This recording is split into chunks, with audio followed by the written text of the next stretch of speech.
राज्यसभा में भी विपक्षी सांसदों ने हंगामा किया और इस बीच टीएमसी सांसद डेरेक ओब्रायन ने कुछ ऐसा कर दिया जिससे सभापति जगदीप धनखड़ बेहद नाराज हो गए और उन्होंने राज्यसभा की कार्यवाही पूरे दिन के लिए स्थगित कर दी। Mister Derek O'Brien, it has become your habit to engage into theatrics. You every time rise, you think it is your prerogative. The minimum thing which you can exemplify is to show respect to the chair. If I am saying something, you rise and create theatrics. दरअसल विपक्ष के सांसद मांग कर रहे थे कि सारे काम स्थगित करके मणिपुर के मुद्दे पर चर्चा की जाए। इस पर सभापति जगदीप धनखड़ अपनी व्यवस्था दे रहे थे।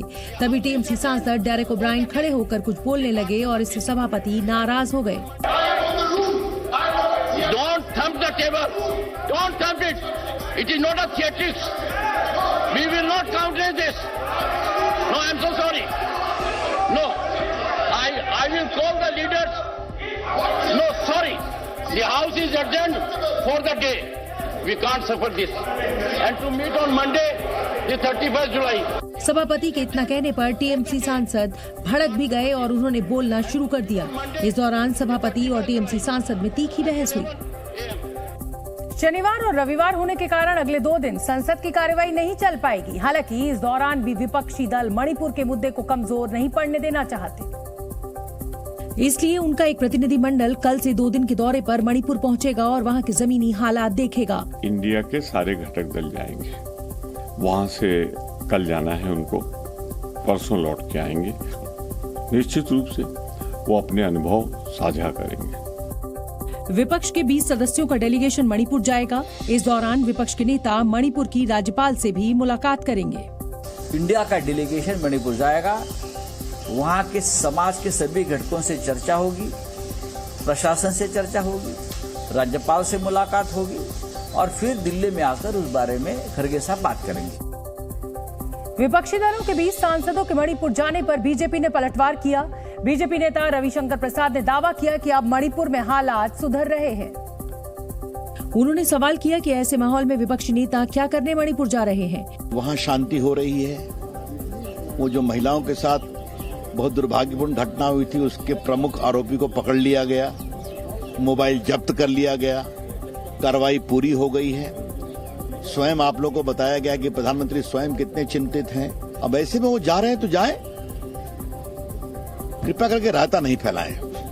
वहीं संसदीय कार्य मंत्री प्रहलाद जोशी ने कहा कि विपक्षी नेता मणिपुर जाना चाहते हैं तो जाएं, इसमें केंद्र सरकार का कोई रोल नहीं है। स्टेट गवर्नमेंट, उधर के स्थानीय प्रशासन जो है उनको कैसे कहां लेके जाना, कैसे व्यवस्था करना, वो देखेंगे, हमारा काम नहीं है। इस बीच चीफ जस्टिस डीवाई चंद्रचूड़ की छुट्टी पर होने के कारण मणिपुर पर सुप्रीम कोर्ट में सुनवाई टल गई है। एलएसी पर चीन की हेकड़ी का मुंहतोड़ जवाब देने के लिए भारतीय सेना हर तरह से मुस्तैद है। एलएसी पर जवानों और आधुनिक हथियारों की तैनाती के साथ सेना ने भाषा को भी हथियार बनाने की मुहिम शुरू कर दी है। जानकारी के मुताबिक भारतीय सेना ने अपने सैनिकों को चीन की भाषा मैंडरीन सिखाने वाले कोर्सेज की तादाद 4 गुना बढ़ा दी है। अब तक सेना के एजुकेशनल कोर के पंचमढ़ी स्थित हेडक्वार्टर में मैंडरीन भाषा का सिर्फ एक कोर्स चलाया जाता था। 2 साल के इस कोर्स में 10 अफसरों और 30 सैनिकों को मैंडरीन भाषा सिखाई जाती है।